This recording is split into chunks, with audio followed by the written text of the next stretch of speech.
بسم اللہ الرحمن الرحیم۔ حضرات محترم، میرے بھائی بہنوں اور بیٹیوں، رمضان کے بارے میں کیسی آپ کو پیاری اور قیمتی باتیں سنا رہا ہوں۔ آج یہ روایت سن لیجئے جو رسول اللہ صلی اللہ علیہ وسلم نے شعبان کے آخری جمعے میں خطبہ پڑھا اور فرمایا، اے لوگوں، تمہارے پاس ایک بڑا اور برکت والا مہینہ آ پہنچا، ایسا مہینہ جس میں ایک رات جو ایسی ہے جس میں عبادت کرنا 1000 مہینے تک عبادت کرنے سے افضل ہے۔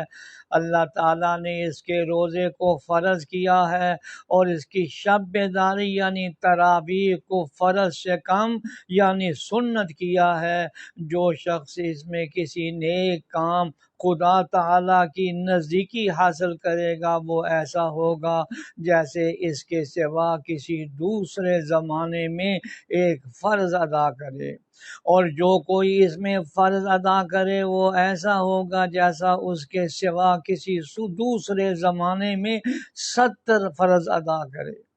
آگے ارشاد ہے کہ جو شخص اس میں کسی روزے دار کا روزہ کھلوا دے گا یعنی کچھ افطاری دے دی، یہ اس کے گناہوں کی بخشش کا اور دوزخ سے اس کے چھٹکارے کا ذریعہ ہو جائے گا، اور اس کو بھی اس روزے دار کے برابر ثواب ملے گا، اس طرح کہ اس کا ثواب بھی نہ گھٹے گا۔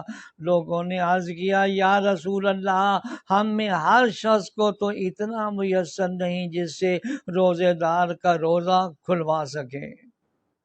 آپ صلی اللہ علیہ وسلم نے فرمایا، اللہ تعالیٰ ثواب اس شخص کو بھی دیتا ہے جو کسی کا روزہ ایک چھوارے پر یا پیاس بھر پانی پر یا دودھ کی لسی پر جو دودھ میں پانی پلا کر بنائی جاتی ہے کھلوا دے۔